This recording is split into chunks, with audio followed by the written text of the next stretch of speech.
The flower that talked to people. Can a flower talk? If you ask any flower, the answer will be yes, of course. Ask most humans this question, and they will look at you in one of three ways, their expression giving you the clue as to which category they'd place their answer in. 1. You are barking mad. 2. No, no, and no again. That's just not possible under any circumstances. 3. Why would you even give this silly idea a second thought? But there are some humans who speak with flowers all the time and think nothing of it. Alone on a hill, standing perfectly still and straight in the bright morning sunshine, grew a magenta pink foxglove. The view this foxglove enjoyed was breathtaking, magical in fact. So magical that this single foxglove was in constant amazement at the beauty that surrounded it. Overlooking a lush green valley which had a river meandering in majestic style through its middle, the whole scene was one that had the power to quite literally take your breath away. And it didn't matter what the weather was like either. Rain, sun, wind. This foxglove loved it all and loved the view through every expression of the elements. It just so happened that as a tiny seed, our happy foxglove had settled itself into the soil in this spot some years before. It had pinpointed the exact location to drop itself in, as if using some highly advanced form of satellite navigation or GPS tracking system to identify it. And once in this perfect location, the foxglove seed set about growing into one of the most magnificent specimens of foxglove flowers ever to exist. The spot the foxglove had chosen was not random at all. There never is anything left to chance by any seed sowing itself in the perfect location. A place which has been designated for them as part of the grand planting plan designed by the most intelligent and respected gardener on earth, called Mother Nature. The foxglove grew close to a path where walkers pass. Because the hillside was quite steep, many walkers often stopped to take a break right next to our foxglove, turning to admire the view as they caught their breath, only to find it taken away again as they took in the grand panorama which greeted their eyes as they did so. Many walkers would then choose to sit down to spend some time taking in this glorious spectrum of nature which faced them. It didn't matter whether they stopped or not. Our happy foxglove always chirped "Good morning" or "Good afternoon" to them as they passed close by. It was in every foxglove's nature to be polite and to be ready to strike up a conversation with anyone passing. In truth, it was in every flower's nature to do the very same. When people stopped, the foxglove would carry on with the conversation. "Isn't it a glorious day? I can feel you are really enjoying the view from here." Our happy flower would chirrup away non-stop.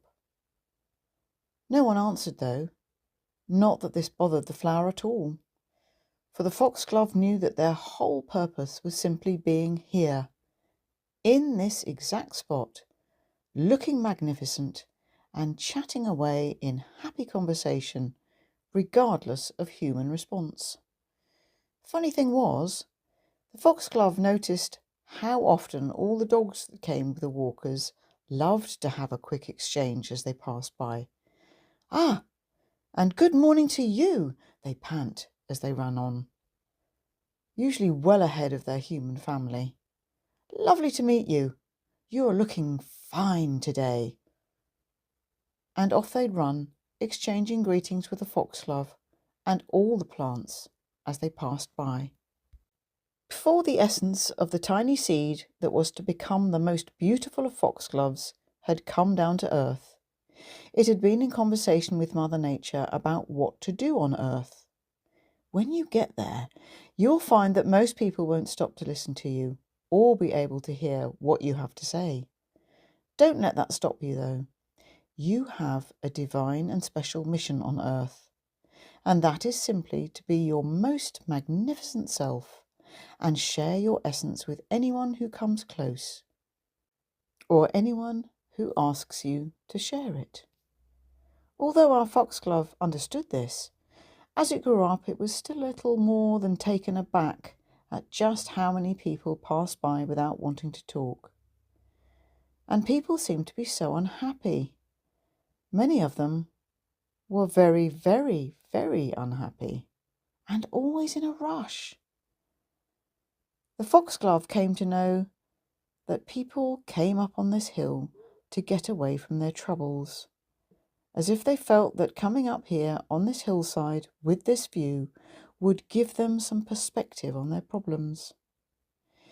It was as if some unknown force was calling to them, drawing them up the hill on this path, and to walk right past our magnificent foxglove.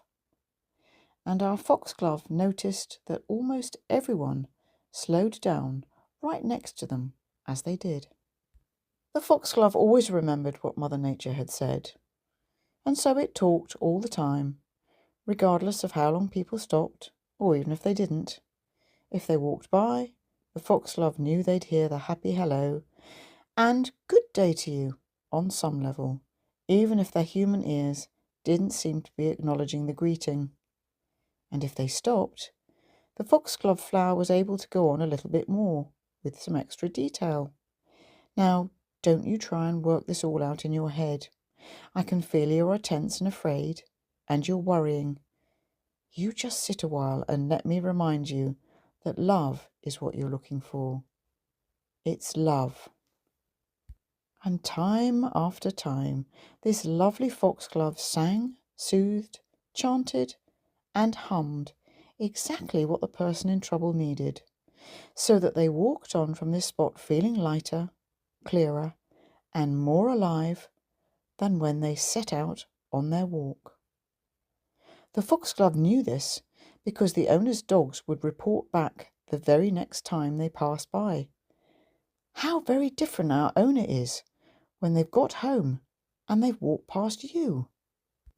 Our happy foxglove so loved chatting to anyone who passed by. Nothing gave it more pleasure. One day, a lady was walking up the hill with 4 border collies. The foxglove loved these dogs in particular because they were always so eager to listen, and equally as eager to share everything they learned in conversation from nature with their owner.